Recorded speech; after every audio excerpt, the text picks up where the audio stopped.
ഒരു പരിധി കഴിഞ്ഞപ്പോൾ ജിജിയിൽ ഒരു ഈഗോ കയറി, ആ ഈഗോ എന്നിലും കയറി.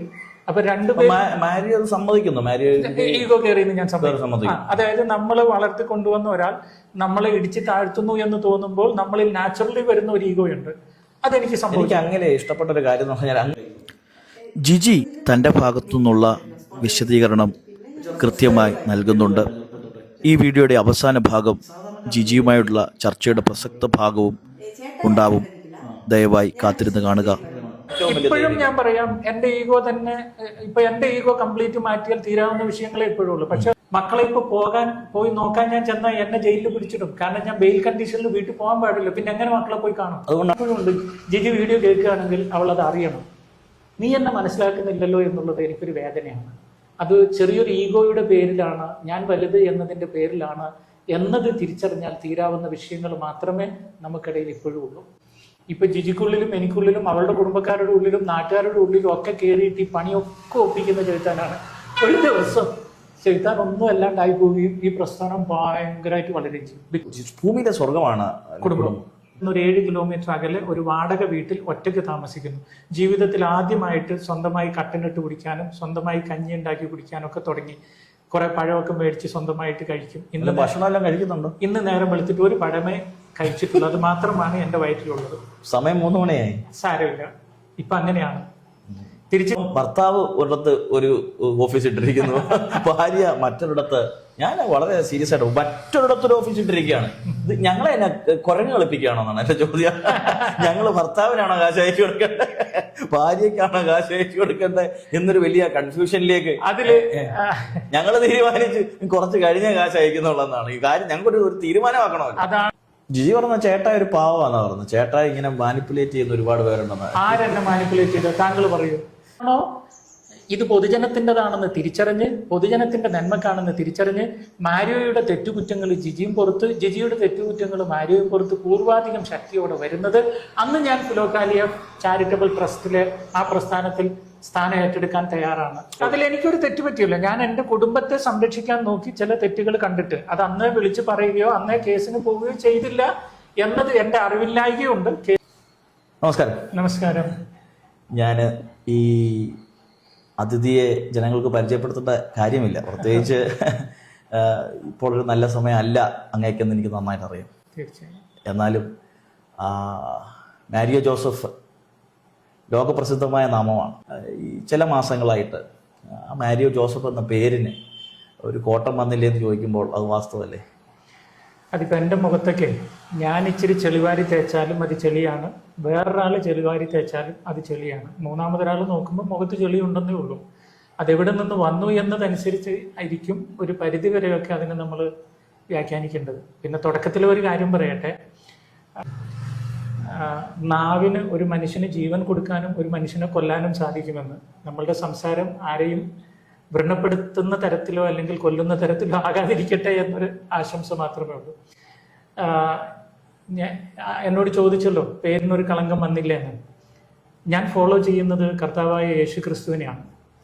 അദ്ദേഹത്തെ മാനസിക രോഗി എന്ന് വിളിച്ചവരുണ്ട്, അദ്ദേഹത്തെ പറയാവുന്നെല്ലാം പറഞ്ഞവരുണ്ട്. അതുകൊണ്ട് തന്നെ ക്രിസ്തുവിന്റെ പാതയിൽ ഇറങ്ങി തിരിച്ചപ്പോഴേ എനിക്കൊരു കാര്യം അറിയാം, ക്രിസ്തുവിൽ വിശ്വസിക്കാൻ വേണ്ടി മാത്രമല്ല അവനെ പ്രതി സഹിക്കാനുള്ള കൃപയും എനിക്ക് കിട്ടിയിട്ടുണ്ട്.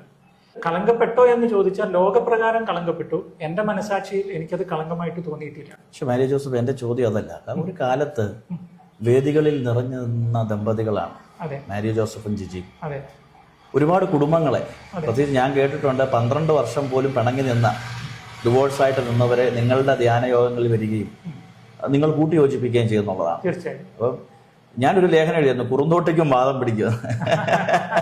വായിച്ചു.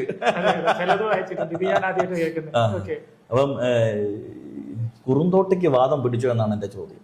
സംഭവിക്കാം. ഞാൻ താങ്കളോട് ഒരു കാര്യം ചോദിച്ചോട്ടെ. താങ്കൾ ഇപ്പൊ ഒരു സ്പെക്സ് വെച്ചിട്ടുണ്ട്. അതെ.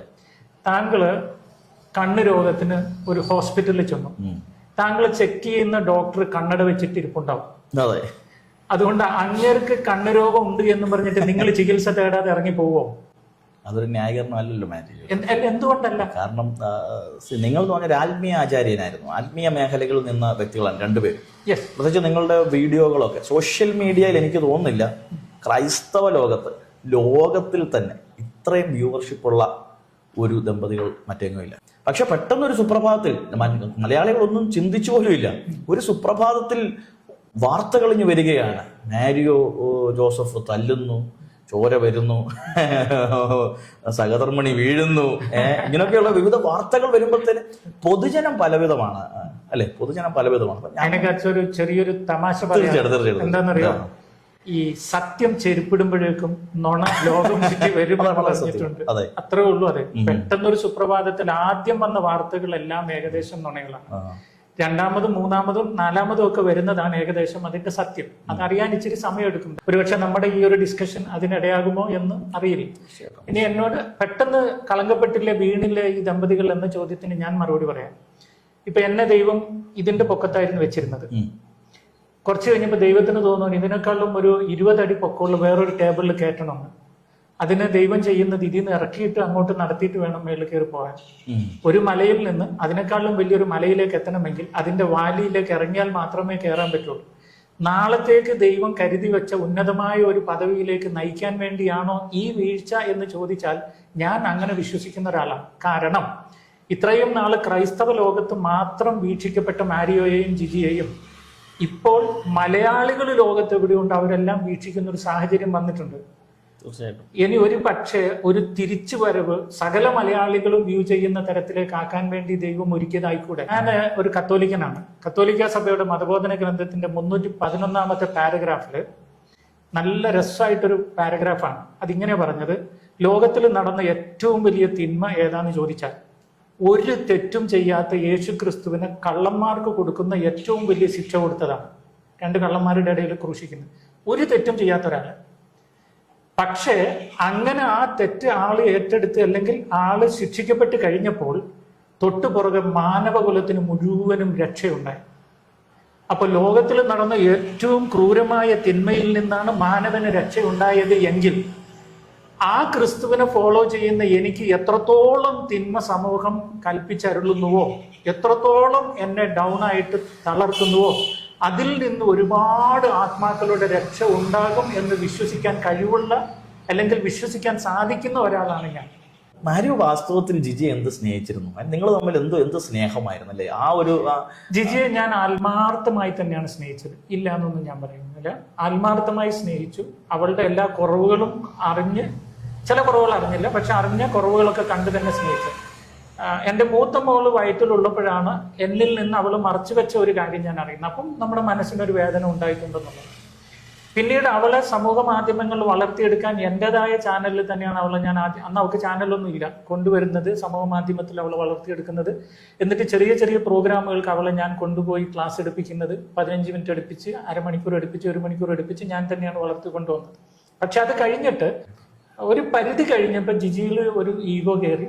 ആ ഈഗോ എന്നിലും കയറി. അപ്പൊ രണ്ടുപേരും സമ്മതിക്കുന്നു, ഈഗോ കയറിയെന്ന് ഞാൻ സമ്മതിക്കും. അതായത് നമ്മളെ വളർത്തി കൊണ്ടുവന്ന ഒരാൾ നമ്മളെ ഇടിച്ച് താഴ്ത്തുന്നു എന്ന് തോന്നുമ്പോൾ നമ്മളിൽ നാച്ചുറലി വരുന്ന ഒരു ഈഗോ ഉണ്ട്. അതെനിക്ക് സംഭവിച്ചു. അങ്ങനെ ഇഷ്ടപ്പെട്ട ഒരു കാര്യം എന്ന് പറഞ്ഞാൽ അങ്ങക്ക് സംഭവിച്ച തെറ്റുകൾ അങ്ങ് കമ്മിറ്റ് ചെയ്യുന്നുള്ളതാണ്. ഇപ്പോഴും ഞാൻ പറയാം, എന്റെ ഈഗോ തന്നെ, ഇപ്പൊ എന്റെ ഈഗോ കംപ്ലീറ്റ് മാറ്റിയാൽ തീരാവുന്ന വിഷയങ്ങളെ ഇപ്പോഴും ഉള്ളൂ. പക്ഷെ എന്ത് പറ്റുന്നറിയോ, ആ ഈഗോ മാറ്റിയാൽ മരണം വരെ I will be A slave എന്നൊരു ഫീൽ എനിക്കുണ്ട്. എന്റെ നേച്ചറും എന്റെ കുടുംബത്തിന്റെ നേച്ചറും തമ്മിലുള്ള വ്യത്യാസം. കുടുംബം ഇൻക്ലൂസീവാണ്. ഞാന്, ഭർത്താവ്, മക്കള്, അപ്പൻ, അമ്മ, ചേട്ടൻ, അനിയൻ മതി, വേറെ ആരും കൺസേൺ അല്ല. എന്നെ സംബന്ധിച്ചിടത്തോളം you are also A concern. എൻ്റെ സ്വന്തം എൻ്റെ മോള് വീണ് കൈപൊട്ടിയാൽ എനിക്ക് എങ്ങനെ വേദനിക്കുമോ അതുപോലെ താങ്കളുടെ കൈപൊട്ടിയാലും എനിക്ക് വേദനിക്കും. ഇത് ഞാൻ തള്ളു പറയുന്നല്ല, ഇറ്റ് ഈസ് ജെന്യുവൻലി സ്പീക്കിംഗ്. കാരണം we are all created by same father. നമ്മൾ ഏത് മതക്കാരോ ജാതിക്കാരോ എന്നുള്ളതല്ല, നമ്മുടെ അപ്പൻ ഒരാളാണ്. So you are my brother. അപ്പൊ അങ്ങനെ ജനങ്ങളെ ഇൻക്ലൂസീവ് ആകുന്നു ഞാൻ എന്നുള്ളതാണ് അവരുടെ പ്രശ്നം. അപ്പൊ ഞാൻ എൻ്റെ ഈഗോ മാറ്റിക്കഴിഞ്ഞാൽ എൻ്റെ ഈ എക്സ്ക്ലൂസീവ് നേച്ചറിനെ വിട്ടിട്ട് അവരുടെ എന്താ പറയുക, അല്ല, അവരുടെ എക്സ്ക്ലൂസീവ് നേച്ചറിലേക്ക് ഞാൻ പോകേണ്ടി വരും. എൻ്റെ ഇൻക്ലൂസീവ് നേച്ചർ കളയേണ്ടി വരും.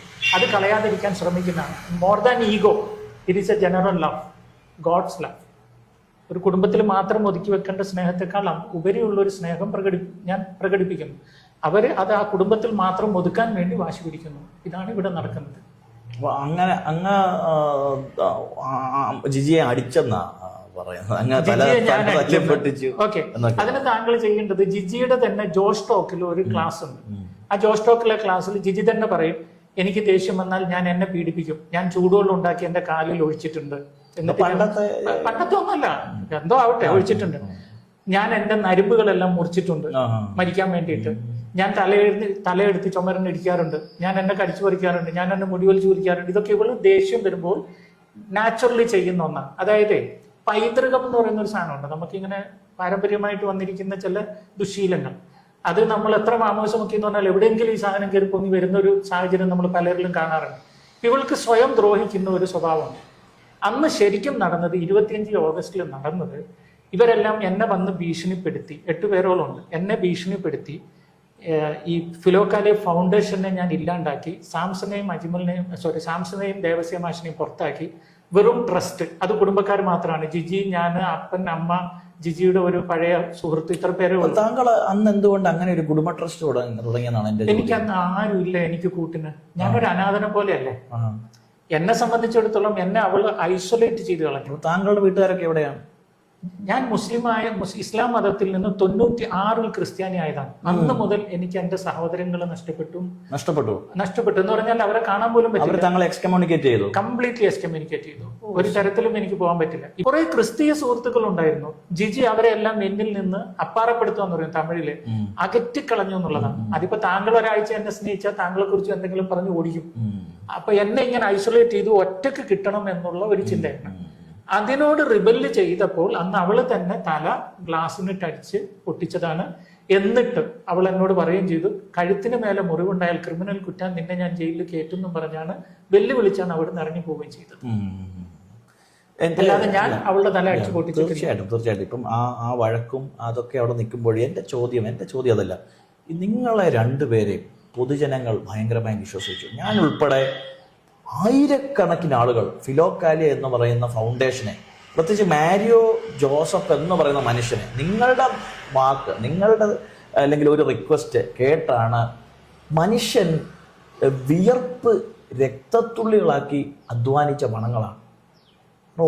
ചുമ്മാതെ പണം കിട്ടത്തില്ലല്ലോ. ഓരോ മനുഷ്യൻ അത്രമാത്രം അധ്വാനിച്ച അവൻ്റെ അധ്വാന ഫലം നിങ്ങൾ ഇങ്ങനെ ഇപ്പോഴത്തെ പുറത്തു വരുന്ന വിവരങ്ങൾ മനസ്സിലാക്കുമ്പോൾ നിങ്ങളത് ശരിക്കും പറഞ്ഞാൽ ഞങ്ങളെയൊക്കെ പറ്റിക്കുകയല്ലായിരുന്നോ? എനിക്ക് സത്യം പറഞ്ഞാൽ മാരിയോയുടെ ആ കാര്യത്തിൽ വളരെ ദേഷ്യമാണ് ഈ സംഭാഷണത്തിലുള്ളത്. കാരണം മാരിയോ സ്വാഭാവികം, നിങ്ങളുടെ സ്ഥാനത്ത് ഞാനാണെങ്കിലും ഇതേ ദേഷ്യം ഉണ്ടാവും, എനിക്കൊരു രോദനം ഉണ്ടാവും സത്യം. പക്ഷെ അതേ സമയത്ത് ഞാൻ ഒരു കാര്യം പറയാം, ഇതൊരു പ്രൊവോക്കിംഗ് ആയിട്ട് എടുക്കരുത്, ചിന്തയായിട്ട് എടുക്കാവൂ. ഫിലോക്കാലിയ ചാരിറ്റബിൾ ട്രസ്റ്റിന് ഈ കഴിഞ്ഞ 5 വർഷമായിട്ട് വന്നത് 8 കോടി രൂപയിൽ താഴെയാണ്. 8 കോടി രൂപ എന്ന് പറഞ്ഞാൽ അത് വലിയ പറയട്ടെ, തീർച്ചയായിട്ടും 8 കോടി രൂപയിൽ താഴെ വന്നിട്ടുള്ളൂ 5 വർഷം കൊണ്ട്. ഈ വന്നതിൽ 200 ഭവനങ്ങൾ ഓൾറെഡി പണിത് കൊടുത്തിട്ടുണ്ട്. 200 ഭവനം. ഒരു ഭവനത്തിന് 10 ലക്ഷം രൂപയോളം ചെലവ് വരുന്നു. അപ്പൊ രൂപ എത്ര അതിന് തന്നെ മാറി. ഓക്കെ, 10,000-ഓളം കുടുംബങ്ങൾക്ക് മരുന്ന്, അത് മരുന്നിന്റെ ബില്ല് മുഴുവൻ ഞാൻ താങ്കൾക്ക് തരാം. 5,000, 10,000, 15,000, 20,000, 50,000 രൂപയൊക്കെ ഓരോ രോഗികൾക്ക് മുടക്കിയിട്ടാണ് മരുന്നുകൾ മേടിച്ചു കൊടുത്തത്. 1000-ലധികം പെൺപിള്ളേരെ വിവാഹം കഴിപ്പിച്ച് വിട്ടിട്ടുണ്ട് എന്ന് പറഞ്ഞാൽ അവർക്ക് അതിനുള്ള സാമ്പത്തിക സൗകര്യം കൊടുത്തിട്ട് 1000-ലധികം കുടുംബങ്ങൾക്ക് നമ്മൾ കൊടുത്തതിന് തെളിവെടുത്ത് തരാൻ പറ്റും. ഓരോന്നോരോന്നെടുത്ത് പോകണം എന്ന് പറഞ്ഞാൽ നമ്മൾ അന്വേഷിച്ച് അത് എടുത്തു തരാം. ഇനി അതേപോലെ നമ്മൾ നോക്കിക്കഴിഞ്ഞാൽ 100 കണക്കിന് അനാഥരായ കുഞ്ഞുങ്ങളെ, ആരോരും ഇല്ലാത്ത കുഞ്ഞുങ്ങളെ നമ്മൾ പോറ്റുന്നുണ്ട്. അതിനിടയിൽ ആംബുലൻസ് സർവീസ് 1 രൂപയുടെ പെട്രോളും വാങ്ങാതെ 1,00,000 കിലോമീറ്ററിലധികം ആംബുലൻസ് ഓടി. സൗജന്യമാണ്, എല്ലാം സൗജന്യമാണ്, ഫുൾ. അത് കൂടാതെ നമ്മൾ സ്റ്റാഫ്, അതായത് ഓഫീസിന്റെ കാര്യങ്ങളും മറ്റും നടന്നു പോകണ്ടേ, അതും അതിൻ്റെ ഇടയിൽ നടന്നിട്ടുണ്ട്. ഇങ്ങനെയൊക്കെ നിങ്ങൾ എടുത്തു നോക്കിയാൽ ഒരുപാട് കാശ് അതിൽ നിന്ന് അടിച്ചു മാറ്റി എന്ന് പറയാൻ പറ്റില്ല. ഇപ്പൊ പ്രസന്റ്ലി അല്ല ഞാൻ പറയുന്നത് ശ്രദ്ധിച്ചു, ഞാൻ പറഞ്ഞില്ല അതൊരു പ്രൊവോക്കിംഗ് ആയിട്ട്. പ്രസന്റ് സിറ്റുവേഷനിൽ ഒരു 5 ലക്ഷം രൂപ അങ്ങേയറ്റം ചാരിറ്റബിൾ ട്രസ്റ്റിന്റെ അക്കൗണ്ടിൽ ഉണ്ടാകും. FCRI ലൈസൻസ് ഇല്ലാത്ത ഒരു ചാരിറ്റബിൾ ട്രസ്റ്റുമാണ്. ഇത്രയും നിങ്ങൾക്ക് വിദേശത്തൊന്നും ഫണ്ടൊന്നും വരുന്നില്ല. വിദേശത്തിലെ ഫണ്ടിന്റെ കാര്യം പറഞ്ഞുതരാം. FCRI ഇല്ലാത്തത് കൊണ്ട് നേരിട്ട് ട്രസ്റ്റിലേക്ക് സ്വീകരിക്കാൻ പറ്റില്ല. ഞാനിതൊന്ന് പറഞ്ഞു തീർത്തോട്ടെ. കേരളത്തിലുള്ള ഏത് ട്രസ്റ്റുകൾക്കും ഉള്ളതുപോലെ പ്രത്യേകിച്ച് ബാങ്ക് ബാലൻസോ സ്റ്റേറ്റ്മെന്റോ തരാൻ മടിയുള്ള ഒരു ട്രസ്റ്റ് അല്ല ഫിലോക്കാലിയ ചാരിറ്റബിൾ ട്രസ്റ്റ്. 5 വർഷത്തെ സ്റ്റേറ്റ്മെന്റ് എടുത്ത് താങ്കളുടെ കയ്യിലും ഞാൻ തന്നുവിടാൻ തയ്യാറാണ്. അത് ആദ്യം നടന്നിരിക്കുന്ന ചില കള്ളത്തരങ്ങൾ എന്താണെന്ന് ചോദിച്ചു കഴിഞ്ഞാൽ, ഞാൻ അറിയാതെ ചില കോൺട്രാക്ടറിന്റെ കയ്യിൽ നിന്നും ട്രസ്റ്റിലെ ചില ട്രസ്റ്റ് ബോർഡ് മെമ്പേഴ്സ് തിരിച്ച് കാശ് മേടിച്ച കമ്മീഷൻ കാര്യങ്ങളാണ് ഒന്നാമത്തെ പിടിക്കാൻ ഇടയായത്. രണ്ടാമത് ചില ആളുകൾ വിദേശത്ത് നിന്ന് കാശ് അയക്കുമ്പോൾ വിളിക്കുന്നത് എൻ്റെ പേഴ്സണൽ ഫോണിലാണെങ്കിലും ഫോൺ ഓഫീസിലേക്ക് ഡൈവേർട്ടാണ്.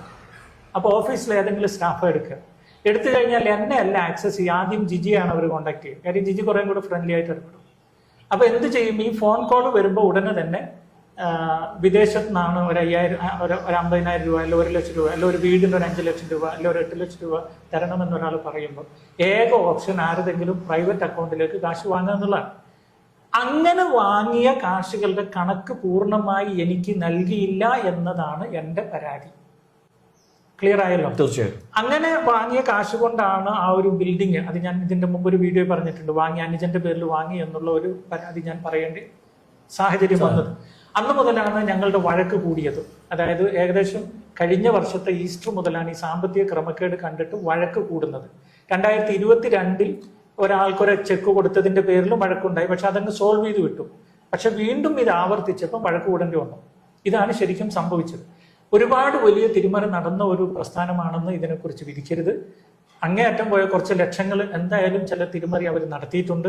അത് തിരിച്ചു പിടിക്കുന്നത് വരെ എന്റെ പോരാട്ടം തുടർന്നുകൊണ്ടേയിരിക്കും. ആ കാലഘട്ടങ്ങളിൽ തിരിമറി നടത്തുമ്പോഴും നിങ്ങൾ വന്ന് അല്ലെങ്കിൽ മാരിയോ ജോസഫും ജിജി ജോസഫും വന്ന് വീണ്ടും വീഡിയോ ഇടുമായിരുന്നു.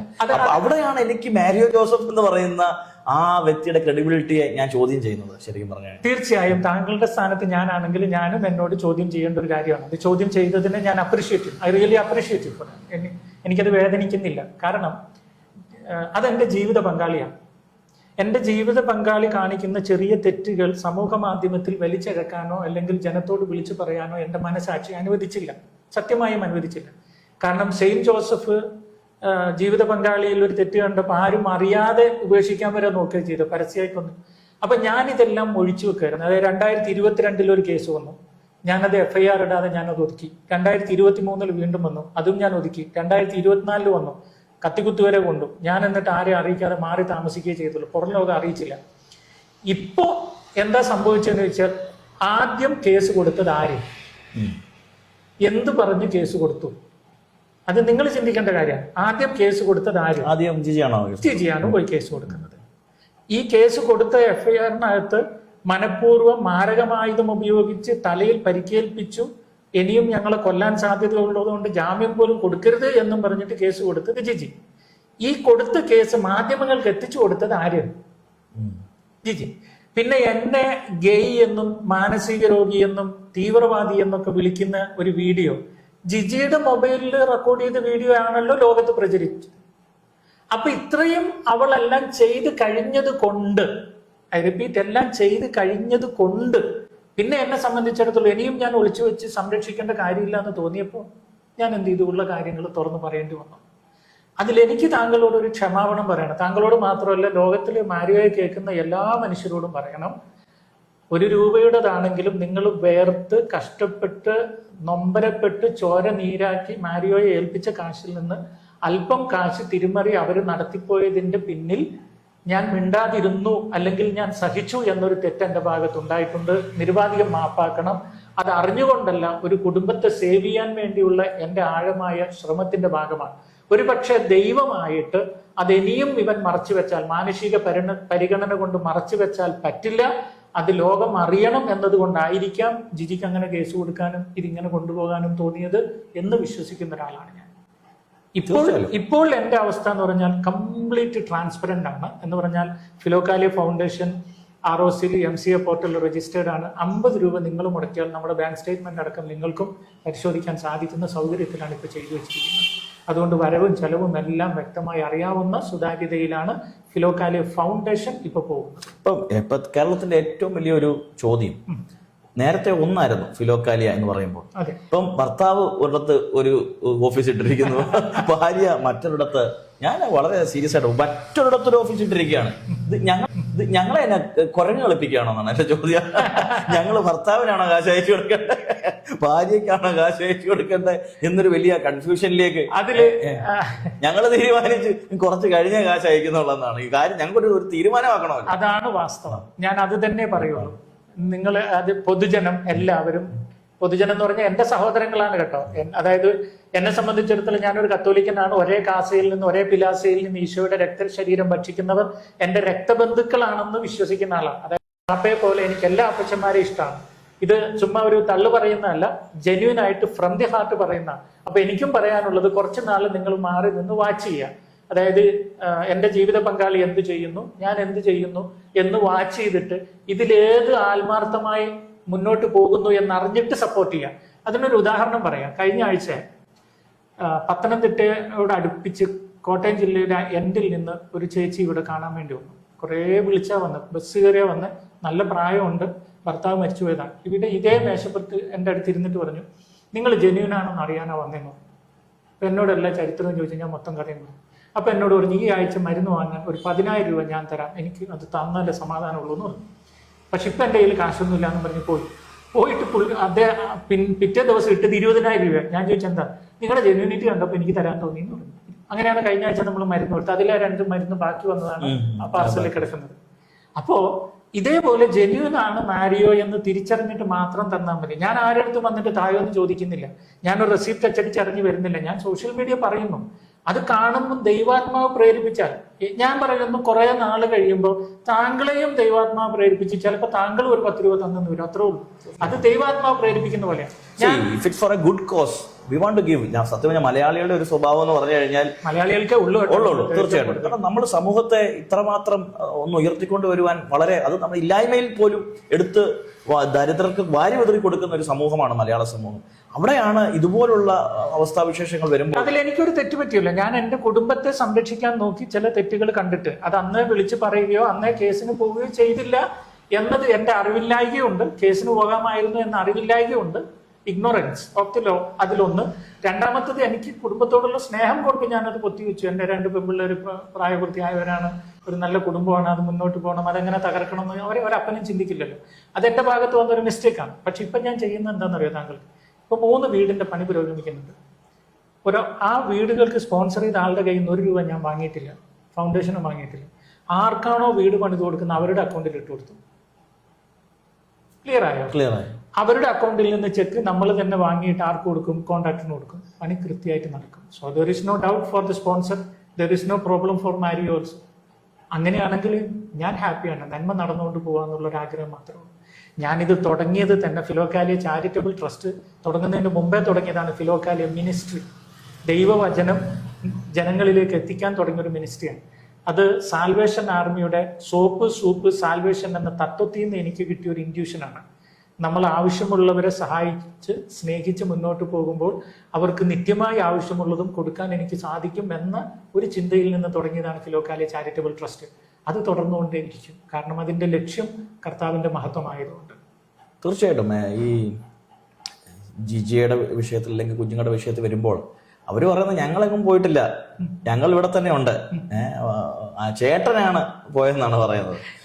ചേട്ടായി എന്നാണ്, ചേട്ടായിയാണ് ഞങ്ങളെ ഇട്ടു പോയത്. ഞാൻ ചോദിച്ചോട്ടെ, ഞാനും താങ്കളും ഇന്നിവിടെ താമസിക്കുന്നു. താങ്കൾ എനിക്കെതിരെ ഒരു ക്രിമിനൽ കുറ്റത്തിന് കേസ് കൊടുത്തു. കേസ് കൊടുത്തിട്ട് വിധി വന്നു, ഞാൻ 3 മാസം താങ്കളെ കാണരുത്, താങ്കൾ ഉള്ളിടത്ത് വരരുത് എന്ന്. അപ്പൊ ഞാൻ ഇറങ്ങിപ്പോയി എന്ന് പറയണോ, താങ്കൾ എന്നെ ഓടിച്ചു എന്ന് പറയണോ? താങ്കൾ ചിന്തിക്കും. തീർച്ചയായിട്ടും. അതായത് ജിജി ഫയൽ ചെയ്ത കേസ് അനുസരിച്ച് 3 മാസത്തേക്ക് ഞാൻ അവളെ കാണാനോ മിണ്ടാനോ പാടില്ല. അവൾ ഉള്ളിടത്ത് പോകാൻ പാടില്ല. ഞാൻ അവളുള്ള ചാലക്കുടി പോലീസ് സ്റ്റേഷൻ പരിധിയിലേ ഞാൻ തിങ്കളാഴ്ച ഒപ്പിടാനല്ലാതെ പോകാൻ പാടില്ല. ഞാൻ ഇറങ്ങിപ്പോയി എന്ന് പറയുന്നതാണോ മര്യാദ, എന്നെ ഇറക്കി വിട്ടു എന്ന് പറയുന്നതാണോ മര്യാദ? അങ്ങിപ്പോ എവിടെ താമസിക്കുന്നത്? ഞാനിപ്പോ നമ്മൾ ഇരിക്കുന്ന ഓഫീസിൽ നിന്ന് ഒരു 7 കിലോമീറ്റർ അകലെ ഒരു വാടക വീട്ടിൽ ഒറ്റയ്ക്ക് താമസിക്കുന്നു. ജീവിതത്തിൽ ആദ്യമായിട്ട് സ്വന്തമായി കട്ടനിട്ട് കുടിക്കാനും സ്വന്തമായി കഞ്ഞി ഉണ്ടാക്കി കുടിക്കാനും ഒക്കെ തുടങ്ങി. കുറെ പഴമൊക്കെ മേടിച്ച് സ്വന്തമായിട്ട് കഴിക്കും. ഇന്ന് ഭക്ഷണമെല്ലാം കഴിക്കുന്നുണ്ടോ? ഇന്ന് നേരം വെളുത്തിട്ട് ഒരു പഴമേ കഴിച്ചിട്ടുള്ളൂ. അത് മാത്രമാണ് എന്റെ വയറ്റിലുള്ളത്. സമയം 3 മണിയായി. സാരമില്ല, ഇപ്പൊ അങ്ങനെയാണ്. തിരിച്ചു ചെല്ലുമ്പോഴേക്കും നമ്മുടെ സാംസന്റെ ബാഗ് ഇച്ചിരി ഫുഡ് ഉണ്ടാക്കി കൊണ്ടുവച്ച് അത് കൊണ്ടുപോകും. അത് ഉച്ചക്കത്തെയും രാത്രിക്കത്തെയും ആയിട്ട് ഒരു 4 മണിക്ക് ഞാൻ കഴിക്കും. അതാണ് ഇപ്പോഴത്തെ ജീവിതം. ഒരു നേരം ആഹാരം കഴിക്കും. അത് ഇവരാരെങ്കിലും ഉണ്ടാക്കി തന്നാൽ. ഹോട്ടലിൽ നിന്ന് കഴിക്കാൻ പറ്റില്ല. കാരണം ഞാനൊരു ക്യാൻസർ സർവൈവറാണ്. ഈ തൈറോയ്ഡ് ഗ്ലാൻഡിനെ ട്വൈസ് ഓപ്പറേറ്റ് ചെയ്ത് അതിന്റെ ഒത്തിരി മെഡിസിൻ ഉണ്ട്. ഇപ്പൊ എനിക്ക് ലിവറിൽ ഒരു സിസ്റ്റ് ഉണ്ട്, ഒരു മുഴ. അതിനു വേണ്ടിയുള്ള ട്രീറ്റ്മെന്റ് എടുക്കുന്നുണ്ട്. എൻ്റെ ബ്രെയിനിൽ ഒരു ചെറിയൊരു പ്രശ്നം വന്നിട്ട് അതിൻ്റെ ട്രീറ്റ്മെൻ്റ് ഉണ്ട്. ഇത് അപ്പോൾ ഇപ്പോൾ ഒരുപാട് എന്ന് പറഞ്ഞാൽ 1 കിലോ മരുന്ന് കഴിക്കണം, അത് ഒരു നേരത്തെ ആഹാരവും മരുന്നും കഴിച്ച് മുന്നോട്ട് പോകുന്ന ഒരു സാഹചര്യമാണ് പ്രസന്റ്ലി ആണ്. ഒത്തിരി ഫിസിക്കൽ പ്രശ്നങ്ങളുണ്ട്. തീർച്ചയായിട്ടും ഈ ക്യാൻസർ എന്ന് പറയുമ്പോൾ അങ്ങ് ഒരു കാലത്ത് വളരെ വേദനയിൽ കിടന്നുകൊണ്ടിരിക്കുമ്പോൾ അങ്ങേക്ക് ജീവിതം തന്ന ഒരു പെൺകുട്ടിയാണ് എന്ന് പറയുമ്പോ കേൾക്കുമ്പോ അതൊരു സുഖമാണ്, എന്നാൽ തിരിച്ചുമാണ് അത് ജനങ്ങൾക്കുള്ളൊരു തെറ്റിദ്ധാരണയാണ്. ഞാൻ ക്യാൻസർ രോഗത്തിന് സർജറി കഴിയുന്നു എന്നുള്ളതൊരു വാസ്തവം. അതിലും വലിയ ഒരു ദുരന്തത്തിൽ ജിജിയും ജിജിയുടെ കുടുംബവും പെട്ടുപോയപ്പോൾ അവരെ കരകയറ്റുക എന്നൊരു ലക്ഷ്യവും കൂടെ എനിക്കുണ്ടായിരുന്നു. അതിനെ രണ്ടിനെ എടുത്തു നോക്കിയാൽ, ആ 2 വിഷയത്തെ എടുത്തു നോക്കിയാൽ, അവൾ എന്നെ സപ്പോർട്ട് ചെയ്തതിൽ കൂടുതൽ ഞാൻ അവളെയാണ് സപ്പോർട്ട് ചെയ്തത്. I repeat that again. അവൾ എന്നെ സപ്പോർട്ട് ചെയ്തതിലും കൂടുതൽ ഞാൻ അവളെയാണ് സപ്പോർട്ട് ചെയ്തത്. ഫോർ എക്സാമ്പിൾ, ഈ ക്യാൻസർ രോഗിയായി ഇരിക്കുമ്പോൾ തന്നെ ഒരു ദിവസം 4 സ്ഥലത്തൊക്കെ ക്ലാസ്സിന് പോയിട്ട് കാശ് സേവ് ചെയ്യണമായിരുന്നു കൊച്ചുങ്ങളെയും ഭാര്യനെയും വളർത്താൻ. ഇന്ന് അവൾ താമസിക്കുന്നതും എന്നെ പുറത്താക്കിയതുമായ വീട് പണിയാൻ അന്നത്തെ കാലത്ത് ഞാൻ 1 ലക്ഷം രൂപക്ക് 4 സെന്റ് സ്ഥലം വാങ്ങി. അന്നത്തെ കാലത്ത് 1 ലക്ഷം രൂപ ഉണ്ടാക്കുക എന്ന് പറഞ്ഞാൽ ചെറിയ കാര്യമാണ്. അന്നത്തെ കാലത്ത് ലോൺ എടുത്തിട്ട് ഞാൻ വീട് പണിതു. അതിൽ ഒരു ഇഷ്ടിക പോലും അവളുടെ കുടുംബത്തിൽ നിന്ന് എനിക്ക് തന്നിട്ടില്ല, ഒരു തരം മണൽ പോലും തന്നിട്ടില്ല. ആ വീട്ടിൽ അവരിപ്പോഴും താമസിക്കും. അതൊക്കെ ഉണ്ടാക്കാൻ വേണ്ടി ഞാൻ ഈ രോഗിയായ ഞാൻ എന്തുമാത്രം ഓടിയിട്ടുണ്ടെന്നറിയും. ആ ഓട്ടത്തിന്റെ ഇടയിൽ ട്രെയിനിൽ ബോധം കെട്ട് വീണിട്ടുണ്ട്. അതായത് ഭക്ഷണം കഴിക്കാതെ ക്ലാസ് എടുക്കാൻ വേണ്ടി പോയിട്ട് എന്നിട്ട് ആളുകൾ ഒരു റെയിൽവേ സ്റ്റേഷനിൽ ഇറക്കിയിട്ട്, കടപ്പ റെയിൽവേ സ്റ്റേഷനിൽ ഇറക്കിയിട്ട് അവിടുന്ന് എന്നെ ഹോസ്പിറ്റലിൽ കാണിച്ച് മരുന്ന് മേടിച്ച് തിരിച്ചിട്ട് വേറെ ട്രെയിനിൽ ബ്രേക്ക് ജേണി കൊടുത്തിട്ട് എന്നെ കയറ്റി വിട്ടിട്ടുണ്ട്. അങ്ങനെ ഞാൻ ഒരുക്കി ഉണ്ടാക്കിയ സ്ഥലത്ത് അവരിരുന്നിട്ട് ഞാനാണ് മാരുവെ സഹായിച്ചെന്ന് പറയുമ്പോൾ അതിനകത്ത് പിടികിട്ടിയോ? ഒരു വ്യത്യാസമുണ്ട്. രോഗിയായി കിടന്നപ്പോൾ ഒരു കൂട്ടെന്നുള്ളത് സത്യമാണ്. ഞാൻ ഇല്ലെന്ന് ഞാൻ പറഞ്ഞിട്ടില്ല. ഞാൻ തന്നെ ABC മലയാളം വീഡിയോയിൽ പറയുന്നുണ്ട്. അന്ന് ഞാൻ രോഗിയായിരുന്നു. ഒരു പക്ഷേ ഇങ്ങനെ ക്യാൻസർ എന്നൊക്കെ കേട്ട് പേടിച്ച് മരിക്കുന്ന സമയത്ത് ഇവൾ എൻ്റെ ജീവിതത്തിൽ വന്നിട്ട് നീ മരിക്കാനുള്ളതല്ല, ജീവിക്കാനുള്ളതാണ് എന്നൊരു പോസിറ്റീവ് എനർജി തന്നു എന്നുള്ളത് സത്യമാണ്. പക്ഷെ അതിന് 100 ഇരട്ടി ത്യാഗങ്ങൾ ഞാൻ സഹിക്കേണ്ടി വന്നു എന്നുള്ളതാണ് തുടർന്നങ്ങോട്ട്. ഇന്ന് ഈ നിമിഷം ഈ ഇന്റർവ്യൂ വരെ എത്തേണ്ടത് അതിൻ്റെ ത്യാഗമാണെന്നുള്ളത് മറക്കരുത്. സങ്കടമുള്ളൊരു കാര്യമാണ്. അന്ന് കുറച്ചു നേരത്തേക്ക് സ്വീകരിച്ച സ്നേഹത്തിന്റെ ത്യാഗം അത് ഈ തരത്തിൽ വരെ എന്നെ എത്തിച്ചു എന്നുള്ളതാണ്, ഒരു ക്രിമിനൽ കുറ്റവാളിയാക്കി വരെ. അങ്ങ് MD ആയിരിക്കുന്ന ഒരു പ്രസ്ഥാനത്തിൽ നിന്ന് അങ്ങയുടെ 1-ാം തീയതിയത്തെ ഫേസ്ബുക്ക് കുറിപ്പ് ഹാപ്പി ന്യൂ ഇയർ ഗിഫ്റ്റ് എനിക്ക് ലഭിച്ചത് എന്നെ അവിടുന്ന് പുറത്താക്കിയിരിക്കുന്ന പറഞ്ഞു. ഞാൻ ജിജിയെ വിളിച്ചിരുന്നു. ജിജി മോശമായി പോയെന്ന് പറഞ്ഞു. ഭർത്താവിനെ പുറത്താക്കിയത് വളരെ മോശമായി പോയെന്ന്. ജിജി പറഞ്ഞു ഞാൻ പുറത്താക്കിയിട്ടില്ല. പിന്നെ എന്താ ചെയ്തേ? എന്നോട് പറഞ്ഞു പുറത്താക്കിയിട്ടില്ല. അല്ല, എന്താ ചെയ്തേ? ബാക്കി എന്താ ചെയ്തെന്ന് എനിക്കറിയില്ല. അതിനകത്തൊരു ചരിത്രമുണ്ട് പറയാം. ജിജി അമേരിക്കയിൽ നിന്ന് തിരിച്ചെത്തുന്നത് സെപ്റ്റംബർ 16 എന്തോ ആണ്. അത് എൻ്റെ ഒരു ഫ്രണ്ടിന്റെ വീട്ടിലാണ് പോയത്. എൻ്റെ ഫ്രണ്ടിന്റെ വീട്ടിൽ പോയത്. പിന്നെ അവിടെ കുറച്ച് ഫ്രണ്ട്സുകളൊക്കെ ആയി. സെപ്റ്റംബർ 18-നും 20-നും ഇടയിൽ ഫിലോകാലിയ ചാരിറ്റബിൾ ട്രസ്റ്റിന്റെ ഓഫീസിൽ അർദ്ധരാത്രി ജിജി കയറി ക്യാമറകളെല്ലാം ഊരിയിട്ട് അക്കൗണ്ട് കുത്തിപ്പൊളിച്ച് അക്കൗണ്ട് സെക്ഷനകത്ത് കയറി അവിടെ ഉണ്ടായിരുന്ന ട്രസ്റ്റിന്റെ ഡീഡ്, ട്രസ്റ്റിന്റെ പാൻ കാർഡ്, ട്രസ്റ്റിന്റെ മിനിറ്റ്സ് ബുക്ക് എടുത്തുകൊണ്ട് പോയി. 3-4 ദിവസം കഴിഞ്ഞ് പാൻ കാർഡ് KYC പുതുക്കാൻ വേണ്ടി അക്കൗണ്ടന്റ് പോയി നോക്കുമ്പോൾ ഒന്നും അവിടെ കാണാനില്ല. ആര് മോഷ്ടിച്ചു എന്നുള്ളത് പേടിയായി. നോക്കിയപ്പം നമ്മുടെ പഞ്ചിങ് മെഷീൻ തല്ലി പൊട്ടിച്ചിട്ടുണ്ട്, ക്യാമറകൾ ഊരിയിട്ടിട്ടുണ്ട്, ലോക്ക് കുത്തി തുറന്നിട്ടുണ്ട്. പ്രശ്നമായി. ഒരു കാരണവശാൽ ആരാന്ന് കണ്ടെത്താൻ പറ്റുന്നില്ല. ഞാനും പേടിച്ചു, കുടുങ്ങൂലേ. അങ്ങനെ ഇരിക്കെ കേസ് കൊടുക്കാൻ പോവുകയാണെന്ന് ഒരു വക്കീലിന്റെ മുമ്പിൽ വിളിച്ചിരുത്തി, ജിജിയും ടീമിനെയും വിളിച്ചിരുത്തി കേസ് കൊടുക്കും, റോട്ടിലെ ക്യാമറയെ പരിശോധിച്ചാൽ രാത്രി ആരെങ്കിലും കയറിയാൽ അറിയാമെന്ന് പറഞ്ഞപ്പം ജിജി പറഞ്ഞു ഞാനാണ് അത് മോഷ്ടിച്ചു കൊണ്ടുപോയെന്ന് പറഞ്ഞു. മൊത്തമൊക്കെ പറഞ്ഞു, ഞാനെല്ലാം സാക്ഷികളുണ്ട്. അപ്പം മോഷ്ടിച്ചു കൊണ്ടുപോയത് ആളായത് കൊണ്ട് ശ്രദ്ധിച്ച് കേൾക്കണേ, ഞാൻ ആളോടൊരു കാര്യം പറഞ്ഞു, ആ ഫയലുകളെല്ലാം തിരിച്ചിവിടെ വരണം. തിരിച്ചിവിടെ വന്നാൽ മാത്രമേ KYC പുതുക്കാൻ എനിക്ക് സാധിക്കുള്ളൂ എന്ന് ഞാൻ പറഞ്ഞു. ഇപ്പോൾ അവർ പറയുന്ന ന്യായം എന്താണെന്ന് വെച്ചാൽ, ഞാൻ ബെയിൽ കണ്ടീഷനിലായിപ്പോയി, KYC പുതുക്കാൻ പറ്റുന്നില്ല, അതുകൊണ്ട് എന്നെ മാനേജിങ് ട്രസ്റ്റി സ്ഥാനത്ത് നിന്ന് മാറ്റി അവൾ മാനേജിങ് ട്രസ്റ്റി ആയി എന്നാണ് പറഞ്ഞത്. തുടക്കത്തിലെ ഞാൻ പറഞ്ഞായിരുന്നു ഒരു ഈഗോ ഇഷ്യൂ ഉണ്ടെന്ന്. ആൾക്ക് മാനേജിങ് ട്രസ്റ്റി ആവണമെന്നും ഞാൻ മാനേജിങ് ട്രസ്റ്റിഷിപ്പ് ഇട്ടേച്ച് പോകണമെന്നും കുറെ നാളായിട്ട് ആള് ആഗ്രഹിക്കുന്ന ഒരു കാര്യമാണ്. അതിന് കാരണമുണ്ട്. അവർ 1 രൂപയുടെ മാൽ പ്രാക്ടീസ് നടത്തുമ്പോൾ ഞാൻ നിരന്തരം ചോദ്യം ചെയ്യും. സൈനിങ് അതോറിറ്റിയിൽ ഞാനില്ലെങ്കിൽ എനിക്കെന്ത് ചോദ്യം ചെയ്യാൻ അവകാശം? അവർക്ക് തോന്നിയതുപോലെ ഒപ്പിടാം, തോന്നിയതുപോലെ എന്തും ചെയ്തുകൂടെ? അല്ല, മാരിയോ ജോസഫിന് പറയാൻ പറ്റില്ലേ, എടി നീ അത് ചെയ്യരുതേ, മോശമാ, തെറ്റാണ്. അവള്, അപ്പൻ, അമ്മ, അവളുടെ ഫ്രണ്ട്, ഇത്രയും പേര് ഭൂരിപക്ഷം നിൽക്കുമ്പോൾ ട്രസ്റ്റിൽ എന്റെ ഒരു വോയിസിന് എന്ത് വിലയാ ഉള്ളത്? എന്നാലും പറഞ്ഞിട്ടുണ്ടോ ഇത് കാണിക്കുന്ന? ഇഷ്ടം പോലെ പറഞ്ഞ സമയത്ത് എന്നെ ബോർഡ് മീറ്റിംഗിന്റെ ഇടയിൽ എന്നെ പിച്ചിയിട്ടുണ്ട്, എന്നെ തല്ലിയിട്ടുണ്ട്. ബോർഡ് മീറ്റ് നടക്കുമ്പോൾ കണ്ട സ്റ്റാഫുകൾ ഇവിടെ ഉണ്ട്. എന്നെ പിച്ചിയിട്ട് കയ്യിലൊക്കെ അതിന്റെ അടയാളം കുറെ നാളുണ്ടായിരുന്നു. അതുപോലെ എന്നെ തല്ലിയിട്ടുണ്ട്. ഞാൻ ഒറ്റക്കാണ്, അവർ ഒന്നിച്ചാണ്. ബോർഡ് മീറ്റിൽ അവർ വിളിച്ച തെറികൾ ഞാൻ റെക്കോർഡ് ചെയ്ത് വെച്ചത് അവളുടെ സ്വഭാവമാണ്. ഞാൻ താങ്കളെ കേൾപ്പിക്കേണ്ടതാണ്, പക്ഷെ കേൾപ്പിക്കില്ല. അപ്പൊ ആ മോഷ്ടിച്ച് കൊണ്ടുപോയ സാധനം തിരിച്ചു കൊണ്ടുവരാത്തത് കൊണ്ടാണ് KYC പുതുക്കാൻ പറ്റാത്തത്. ഇതും പറഞ്ഞിട്ടാണ് എന്നെ അതിൽ നിന്ന് പുറത്താക്കുന്നത്. അപ്പൊ പുറത്താക്കുമ്പോൾ അവർക്ക് ഓൾറെഡി ഒരു ആഗ്രഹമുണ്ട്. ഞാൻ ഒപ്പിടാതെ ഒന്നും നടക്കുന്നില്ല അവിടെ. അവർക്കിപ്പോൾ അവരുടെ ബന്ധുവിന് എന്തെങ്കിലും കൊടുക്കണം, സ്വന്തക്കാർക്ക് എന്തെങ്കിലും കൊടുക്കണം, അവർക്ക് ഇഷ്ടമുള്ള എന്തെങ്കിലും കൊടുക്കണം എന്നായിരിക്കും. എൻ്റെ ഒപ്പ് വേണ്ടേ? അപ്പം ഞാൻ കാര്യം ചോദിച്ചിട്ടല്ലേ ഒപ്പിടുള്ളൂ കഴിഞ്ഞ ഒരു വർഷമായിട്ട്. അപ്പം മുതൽ ഇവർ പ്ലാൻഡാണ് എങ്ങനെയെങ്കിലും എന്നെ ഈ മാനേജിങ് ട്രസ്റ്റിഷിപ്പ് ഒന്ന് ഒഴിവാക്കണം. അപ്പോൾ പിന്നെ ഭൂരിഭാഗത്തിന് എന്ത് തീരുമാനം എടുക്കാം, എന്തും ചെയ്യാമല്ലോ അവർക്ക് ഇഷ്ടമുള്ളവർക്ക്. അതിനുവേണ്ടി ഇപ്പം ചെയ്തതാണ് സത്യം. പിന്നെ ട്രസ്റ്റി സൈനിങ് അതോറിറ്റിഷിപ്പിൽ നിന്ന് കാലാകാലത്ത് ട്രസ്റ്റിൽ നിന്ന് ആളുകളെ മാറ്റാനുള്ള അനുവാദമുണ്ട്. അത് ആ നിയമം അനുസരിച്ചാണ് ഞാൻ മാറ്റിയിരിക്കുന്നത് എന്ന് പറയുന്നത്. അപ്പം എന്നെ മാറ്റണം എന്നൊരു തീരുമാനത്തിൽ മാറ്റിയതാണ് തീർച്ചയായും. ഇനി എന്നോട് പേഴ്സണലി ചോദിച്ചാൽ, അപ്പം ഇനി വെറും ഒരു ട്രസ്റ്റി ആയിട്ട് അതിൽ തുടരാൻ ആഗ്രഹമുണ്ടോ എന്ന് ചോദിച്ചാൽ ഞാൻ പറയും എനിക്ക് പേഴ്സണലി ആഗ്രഹമില്ല. പക്ഷെ അങ്ങ് തുടങ്ങിയ പ്രസ്ഥാനമല്ലേ? ആണ്, പക്ഷെ അത് അവർ നോട്ടം ഇട്ടിരിക്കുന്നത് കൊണ്ട് അവർ കൊണ്ടുപോകട്ടെ എന്നുള്ള ഒരു ചിന്ത എൻ്റെ തലയിൽ വരിക. കാരണം ഞാൻ ചോദിച്ചോട്ടെ, നമ്മളൊരു ക്രിക്കറ്റ് ബോൾ എത്ര നേരം നമുക്ക് ഞെക്കി പിടിക്കാൻ പറ്റും? കുറേ കഴിയുമ്പോൾ നമ്മുടെ കൈ വേദനിച്ചിട്ട് തെറിച്ചു പോകില്ലേ? അത്രേ ഉള്ളൂ. ഇത് ഞാനിങ്ങനെ പിടിച്ചു. അതൊരു വലിയ പ്രസ്ഥാനമല്ലേ? വലിയ പ്രസ്ഥാനമാണ്. അവർക്കൊരു ആഗ്രഹമുണ്ട്. അവിടെ ധ്യാന കേന്ദ്രങ്ങളൊക്കെ ഉള്ളൊരു പ്രസ്ഥാനമല്ലേ? ഇതിന് ധ്യാന കേന്ദ്രം ഇല്ല. ഇതിനൊരു 50 പേർക്ക് സ്വസ്ഥമായി താമസിക്കാവുന്ന ഫാമിലി അക്കാഡമി, കുടുംബ വിജ്ഞാന കേന്ദ്രം. ലക്ഷ്യം തന്നെ കുടുംബത്തിൽ വഴക്കുള്ളവർ അവിടെ വരിക, മാരിയും ജിജിയും ഇരുന്ന് കുടുംബത്തെ നേരെയാക്കി വിടുക എന്നുള്ളതാണ് ലക്ഷ്യം. അത് പൊളിഞ്ഞു പോവുകയാണെങ്കിൽ പിന്നെ ആ പ്രസ്ഥാനം ഞാൻ അതിൽ കയറി അള്ളി പിടിച്ചിട്ട് കാര്യമില്ല. എൻ്റെ ഒരു സ്വപ്നമാണ്. ഞാൻ ഇപ്പോഴും പ്രാർത്ഥിക്കുന്നത് എന്താ, ദൈവം ഒരുപക്ഷെ ഇത്രയും വലിയ തകർച്ചയിൽ നിന്നും മാരിയോയെയും ജിജിയെയും കൈപിടിച്ചുയർത്തിയിട്ട് ലോകത്തിനൊരു വലിയ ഫിറ്റ്നസ് ആക്കി മാറ്റി, പബ്ലിക്കിന് പോലും പരസ്പരം കൈവാരി തേച്ചാലും വീണ്ടും റീയുണൈറ്റ് ചെയ്യാനും ദൈവത്തിന് സാക്ഷിയാകാനുമുള്ള അവസരമുണ്ട് എന്ന് എന്നാണോ മാരിയോയ്ക്ക് പറയാൻ പറ്റുന്നത്, അന്ന് ആ പ്രസ്ഥാനത്തിൽ മാരിയോ ഉണ്ടാവും. അങ്ങനെ പറയും മാരിയോ, അങ്ങനെ പറയുന്ന ഒരു ദിവസം ഉണ്ടാവും. ഞാൻ അതേ ആഗ്രഹിക്കുന്നു. കാര്യം എന്താണെന്നറിയോ, ലോകത്തിൽ അങ്ങനെ ഒരു അക്കാഡമി ഇല്ല. ഫാമിലി അക്കാഡമി എന്നൊരു അക്കാഡമി ഇല്ല, ഫിലോക്കാലിയ ഫാമിലി അക്കാഡമി. ഞാനത് തുടങ്ങാനുള്ള കാരണം, താങ്കൾ MTH എടുക്കാൻ അവിടെ ഒരു അക്കാഡമി ഉണ്ട്, ഒരു സ്ഥാപനമുണ്ട്. ഒരു ഡോക്ടറിന്, ഒരു എഞ്ചിനീയറിന്, ഒരു നഴ്സിന്, എന്തിന് ഏറെ ഇപ്പൊ ക്ലീനിങ്ങിന് പോലും പഠിപ്പിച്ചു കൊടുക്കാനുള്ള ട്രെയിനിങ് സെന്ററുകളുണ്ട്. പക്ഷെ ഒരു ഭർത്താവ് എങ്ങനെയായിരിക്കണം, ഭാര്യ എങ്ങനെയായിരിക്കണം, മക്കൾ എങ്ങനെയായിരിക്കണം, മരുമക്കൾ എങ്ങനെയായിരിക്കണം, നാത്തൂൻ എങ്ങനെയായിരിക്കണം, ഇൻലോസ് എങ്ങനെയായിരിക്കണം, എങ്ങനെ പെരുമാറണം എന്നൊക്കെ കാലത്തിനനുസരിച്ച് പഠിപ്പിച്ചു കൊടുക്കാൻ, സൈക്കോ സ്പിരിച്വാലിറ്റി വെച്ച് പഠിപ്പിച്ചു കൊടുക്കുന്ന ഒരു പ്രസ്ഥാനം ഇല്ല.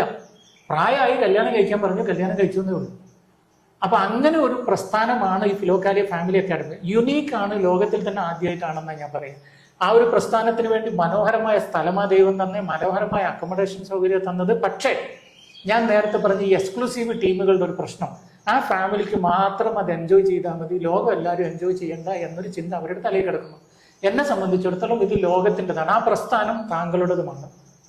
തീർച്ചയായിട്ടും എല്ലാവരുടെയും പണമല്ലേ? എല്ലാവരുടെയും പണം. അതാണ് ഞാനും അവരും തമ്മിലുള്ള വ്യത്യാസം. അവർക്ക് അത് അവരുടെ സ്വന്തം. ഇന്നലെയും വാഹനം അവിടെ കൊണ്ടുപോയിട്ട് അവിടെ ഉണ്ടായിരുന്ന മുഴുവൻ തേങ്ങയും പെറുക്കി വീട്ടുകാർ പോയെന്ന് പറഞ്ഞു. അപ്പൊ ഞാൻ പെട്ടെന്ന് ഇങ്ങനെ ചിന്തിച്ചു, സത്യം പറഞ്ഞാൽ ആ തേങ്ങ പെറുക്കി വിറ്റിട്ട് അതിന്റെ കാശ് ട്രസ്റ്റ് കൊണ്ടിടുക ചെയ്യുന്നത്. അതൊരു വീട്ടുകാരുടെ സാധനമല്ല. ഇന്നലെയും പെറുക്കി കൊണ്ടുപോയെന്ന് പറഞ്ഞു. അയൽവാസി വിളിച്ചിട്ട് പറയാണ് ഇത്രയും സാധനങ്ങൾ അവിടെ നിന്ന് പെറുക്കി കൊണ്ടുപോയെന്ന്. അപ്പൊ that is A issue for me. എന്നെ സംബന്ധിച്ച് ഞാൻ ജീവിച്ചത് കത്തോലിക്ക വൈദികരുടെ കൂടെയാണ്. അവർക്കുള്ള കോൺഗ്രിഗേഷന്റെ എല്ലാം അവരാരും എടുത്തുകൊണ്ട് പോകാനുള്ളതല്ല, അത് കോൺഗ്രിഗേഷന്റെ മൊത്തമാണ്, എല്ലാ അച്ഛന്മാർക്കുള്ളതാണ്.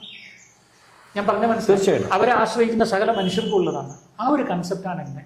അപ്പൊ എന്നെ സംബന്ധിച്ചിടത്തോളം ഈ ഫിലോക്കാലിയ ഫാമിലി അക്കാഡമി എന്നാണോ ഇത് പൊതുജനത്തിൻ്റെതാണെന്ന് തിരിച്ചറിഞ്ഞ്, പൊതുജനത്തിന്റെ നന്മക്കാണെന്ന് തിരിച്ചറിഞ്ഞ്, മാരിയോയുടെ തെറ്റുകുറ്റങ്ങൾ ജിജിയും പുറത്ത്, ജിജിയുടെ തെറ്റുകുറ്റങ്ങൾ മാരിയോയും പുറത്ത് പൂർവാധികം ശക്തിയോടെ വരുന്നത്, അന്ന് ഞാൻ ഫിലോക്കാലിയ ചാരിറ്റബിൾ ട്രസ്റ്റിലെ ആ പ്രസ്ഥാനത്തിൽ സ്ഥാനം ഏറ്റെടുക്കാൻ തയ്യാറാണ്. ഇപ്പോഴത്തെ അവസ്ഥയിൽ എനിക്ക് പറ്റില്ല. കാരണം ഇപ്പോൾ കേസ് മുന്നോട്ട് പോകും, പൊതുജനം കേസ് കൊടുക്കും, ഞാനും കേസ് കൊടുക്കും, പല കേസുകൾ വരാൻ പോകും. അതിൻ്റെ ഇടയിലെല്ലാം എന്നെ വലിച്ചെടുക്കേണ്ടി വരും. ഒരു തെറ്റും ചെയ്യാതെ ഞാൻ അതിനെല്ലാം ക്രൂശീകരിക്കപ്പെടേണ്ടി വരും. അവരായിട്ട് എന്നെ പുറത്താക്കിയത് കൊണ്ട് ഞാൻ സമാധാനമായിരിക്കും.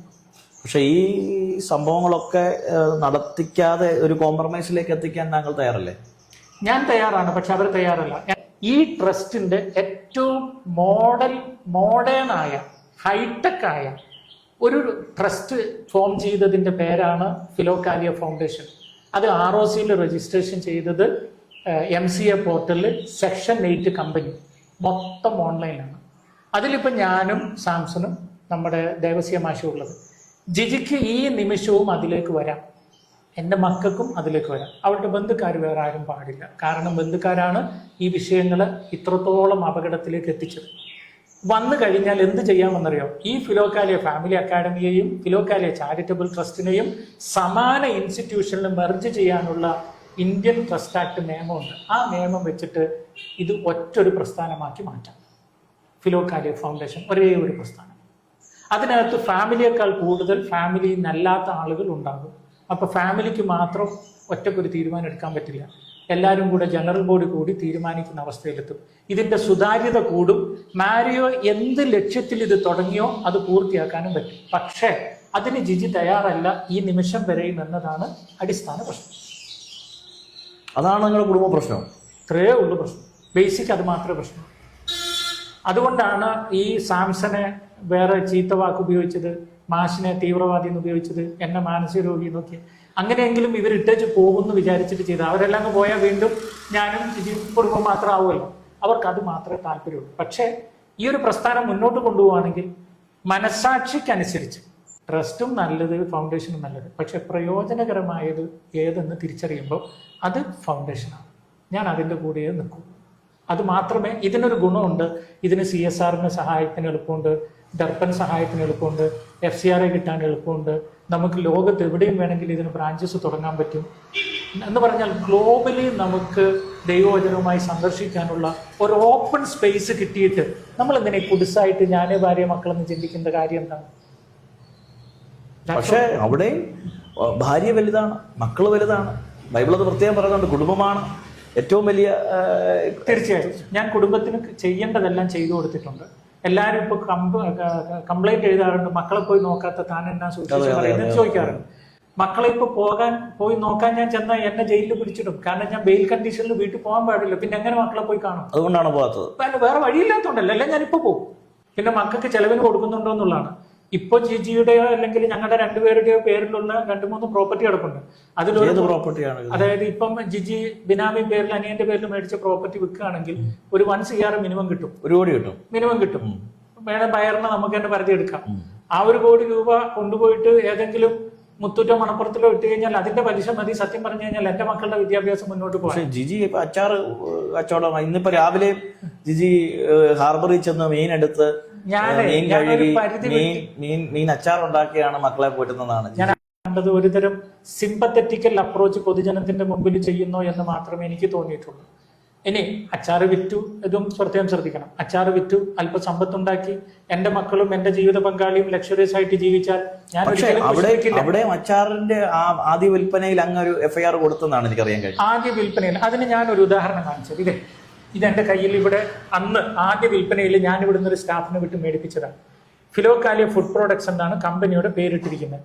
അത് എന്റെ മാത്രം പ്രൊപ്പറേറ്റർഷിപ്പിലുള്ള കമ്പനി, ഏറ്റവും ടോപ്പിലാണ് ഫിലോകാലിയ ഫുഡ് പ്രോഡക്ട്സ്. അത് എന്റെ മാത്രം പേരിലുള്ള ഒരു കമ്പനിയാണ്. 49 ലക്ഷം രൂപ കാക്കത്തുരുത്ത് ഫെഡറൽ ബാങ്കിൽ നിന്ന് ലോൺ എടുത്ത് ഞാൻ തുടങ്ങിയ ഒരു കമ്പനിയാണ്. അടുത്തത് GHES എന്നാണ്. ഇത് ബ്രാൻഡ് നെയിമാണ്.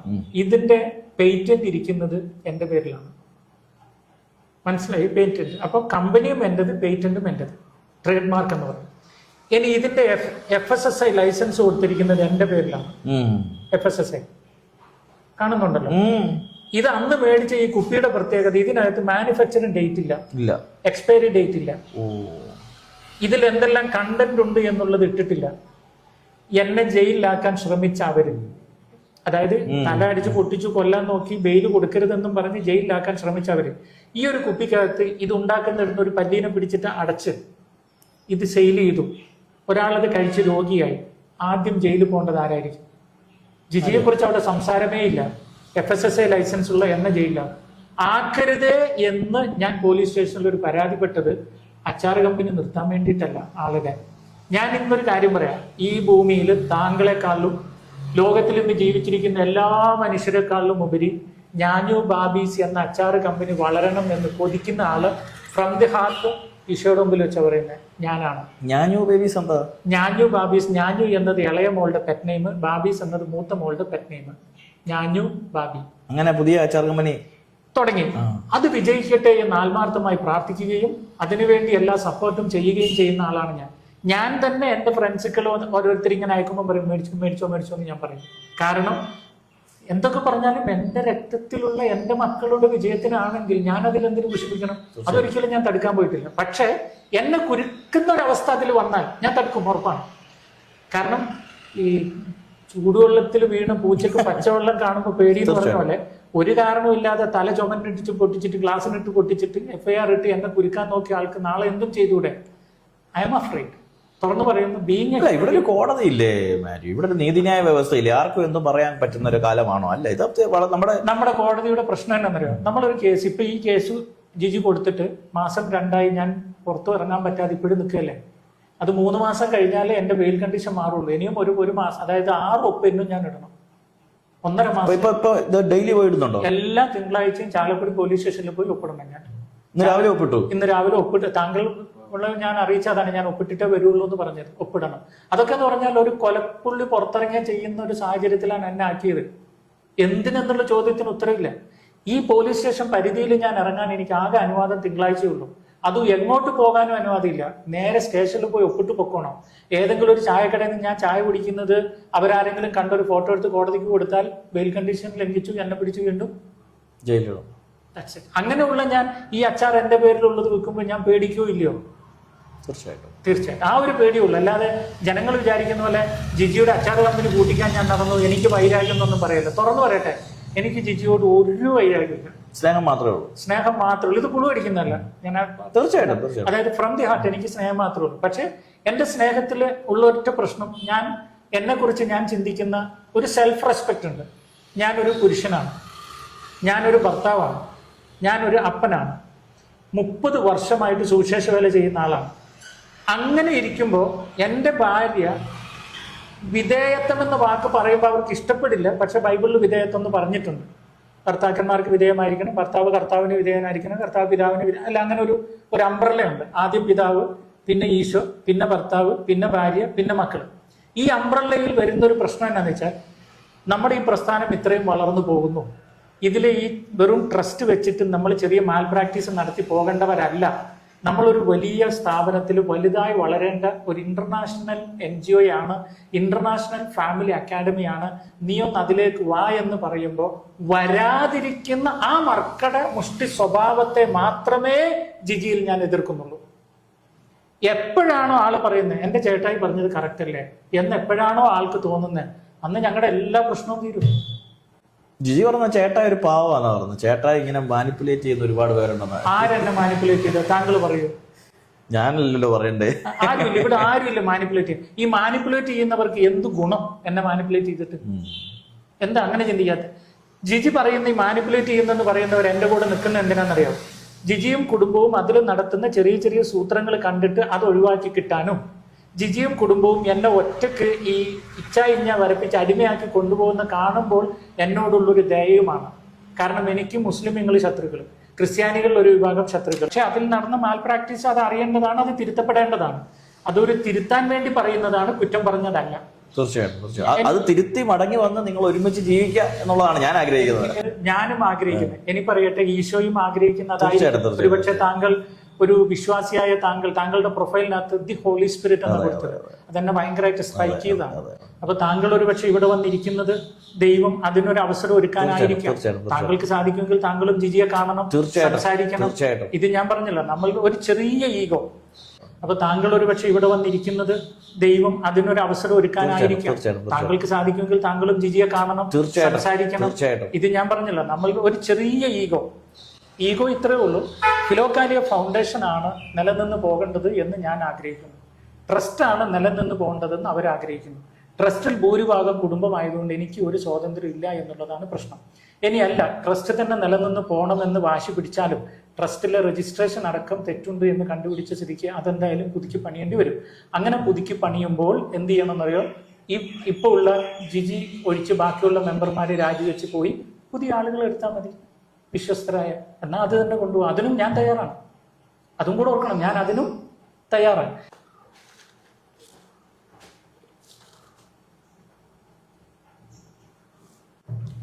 ഞാൻ അതും കൂടെ അറിയണം കേട്ടോ. സാംസണെയും മാറ്റാം, മാഷിനെയും മാറ്റാം, ജിജിയും കൊച്ചും കൂടെ വായോ, പിന്നെ പുറത്തുനിന്ന് എനിക്ക് ഇഷ്ടമുള്ള രണ്ടുപേരെ ഞാൻ എടുക്കാം എന്ന് ജിജി അറിയിച്ചപ്പോൾ അതിനും തയ്യാറായില്ല. ഇത്ര നാളും പറഞ്ഞത് അവരെ മാറ്റിയാൽ ഞാൻ വരാനായിരുന്നു. ഇപ്പൊ അതിനും തയ്യാറല്ല. ഒരു ക്രിസ്ത്യാനി എന്ന നിലയിൽ ഞാനൊരു മണൽത്തരി പോലെയാണ്. എൻ്റെ മേലിൽ കൂടെ അങ്ങോട്ടും ഇങ്ങോട്ടും ചവിട്ടി നടന്നാലും ഞാൻ ചിരിച്ചുകൊണ്ടിരിക്കും. എന്തുമാത്രം തെറി കമന്റ് എഴുതുന്നു, എന്നെ അതൊന്നും ബാധിക്കുന്നില്ല. ഞാൻ നന്മ ചെയ്തുകൊണ്ട് പോകുന്നു, ഞാൻ വചനം പറഞ്ഞുകൊണ്ട് പോകുന്നു. It's not going to affect me. ശരിക്കും പറഞ്ഞു കഴിഞ്ഞാൽ ആരാണ് ഒരു ക്രിസ്ത്യാനി എന്ന് പറഞ്ഞാൽ, to know the character of a person don't look at his action but look at his reaction ആണ്. അതായത് നമ്മൾ ഇപ്പോൾ താങ്കൾ എന്നോട് കാണിക്കുന്നത് ഒരു ക്രിസ്ത്യാനിറ്റി സ്വഭാവമാണെന്ന് എനിക്കിപ്പോൾ വിധിക്കാൻ പറ്റില്ല. താങ്കളെ വേദനിപ്പിക്കുന്നത് എന്തെങ്കിലും ഞാൻ ചെയ്യുമ്പോൾ താങ്കളുടെ ഉള്ളിൽ നിന്ന് വരുന്ന അതാണ്. എന്നെ സംബന്ധിച്ചിടത്തോളം നിങ്ങൾ എത്ര ചെയ്താലും എനിക്ക് ഇത്രേ ഉള്ളൂ, ഇതിനപ്പുറത്തൊന്നും പറയാനില്ല. കുടുംബത്തിൻ്റെ പോലും ഞാൻ അത്രയും 10-20 വർഷം ഞാൻ ഇങ്ങനെ ഒതുക്കി വെച്ചു ചില കാര്യങ്ങൾ. ലാസ്റ്റ് 1 വർഷം നടന്ന ആ ഒരു സാമ്പത്തിക ക്രമക്കേടും ഞാൻ അത്രയും ഒളിപ്പിച്ചു വെച്ചു. ഗതികെട്ട് അവളായിട്ട് പുറത്തു പോയി കേസ് കൊടുത്തത് കൊണ്ടാണ് അത് പുറത്തു വന്നത്. ഇല്ലെങ്കിൽ ഇപ്പോഴും അത് പുറത്തു വരാതെ തന്നെ ഇത് സോൾവ് ചെയ്ത് റിക്കവർ ചെയ്ത് ഫൈനാൻസ് ഒക്കെ തിരിച്ചെടുത്ത് അത് പാവപ്പെട്ടവർക്ക് വീട് വെച്ചു കൊടുത്ത് ഒക്കെ ഞാൻ ചെയ്യുമായിരുന്നു. കൊണ്ടുപോയ കാശൊക്കെ തിരിച്ചു പിടിച്ച് അതെല്ലാം റിക്കവർ ചെയ്ത് നന്നായിട്ട് കൊണ്ടുപോയായിരുന്നു. പക്ഷെ ആളുടെ ഈഗോ പൊട്ടിത്തെറിച്ചു. അതെന്ന് മാറുമ്പോൾ അന്നെല്ലാ പ്രശ്നവും ചെയ്തു. അന്ന് സ്വീകരിക്കാൻ റെഡിയാണ്. എന്ന് വന്നാലും സ്വീകരിക്കാൻ തയ്യാറാണ്, എന്ന് വന്നാലും. പക്ഷെ അതിന് എനിക്ക് ഞാൻ ഭർത്താവാണ്, ഒരു ഭർത്തൃഹുഡ് എനിക്ക് ഫീൽ ചെയ്യണം. അത് ഫീൽ ചെയ്യണമെങ്കിൽ ഈ ഒരു ചെറിയൊരു അനുസരണം വേണം. എൻ്റെ ഒരു പോയിന്റ് പിടി കിട്ടിയത്. ഞാൻ വേറെ ഒന്നും പറയുന്നില്ല അവളോട്. കുറെ കാശ് തരാനല്ല പറയുന്നത്, നീ അത് ചെയ്യും ഇത് ചെയ്യുന്നല്ല പറയുന്നത്. നമ്മുടെ പ്രസ്ഥാനം മുന്നോട്ട് കൊണ്ടുപോകാൻ ഇതൊന്നാകണം. അതിന് നിനക്ക് പറ്റാത്ത അജ്മലിനെയും സാംസണെയും മാഷിനെയും അവരെയും ഞാൻ ഒഴിവാക്കി തരാം. ഇതൊന്നാകണം. ഇത്രയും ഞാൻ അതിന് തയ്യാറല്ലാത്ത കാലത്തോളം എനിക്ക് സ്വീകരിക്കാൻ പറ്റില്ല. എൻ്റെ ഒരു ആഗ്രഹം ഞാൻ താങ്കളോട് പറയട്ടെ. ഫിലോകാലിയ ഫാമിലി അക്കാഡമി അത് 10,000-കൾക്ക് ലക്ഷങ്ങൾക്ക് അനുഗ്രഹമാണ്. ഒരു കാര്യം കേട്ടെ, 25-ാം തീയതിയാണ് അവർ തല്ലാൻ വന്നത്.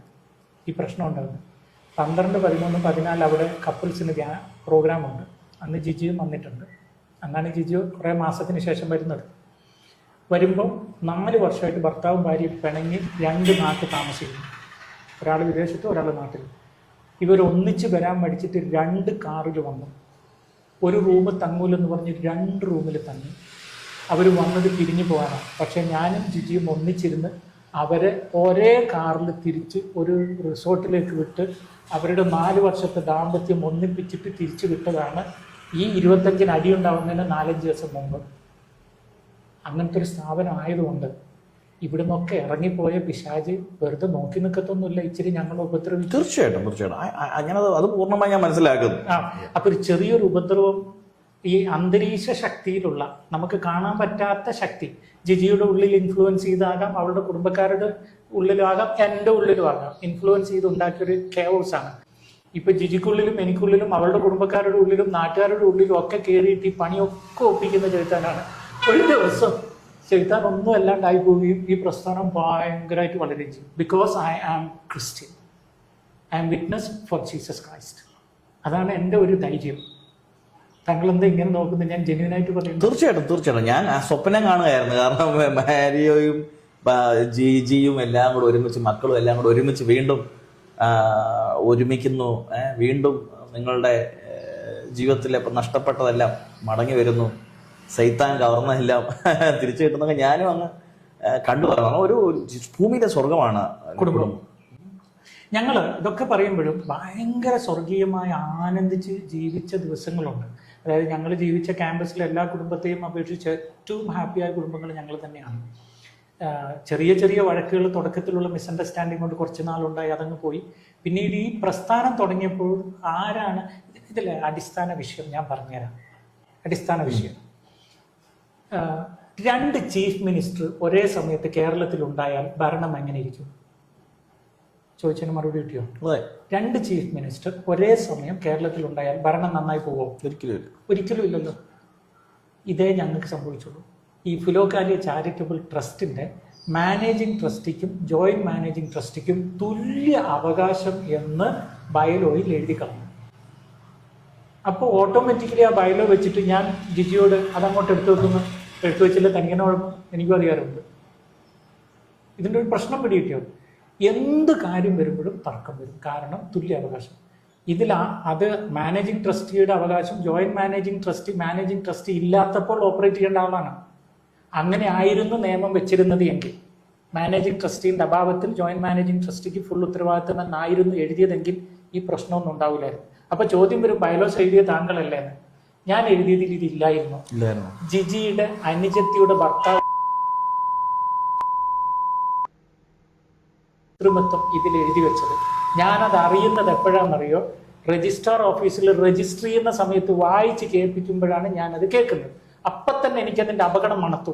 ഞാൻ രജിസ്ട്രാറിന്റെ മുഖത്ത് നോക്കി, ജിജിയുടെ മുഖത്ത് നോക്കി.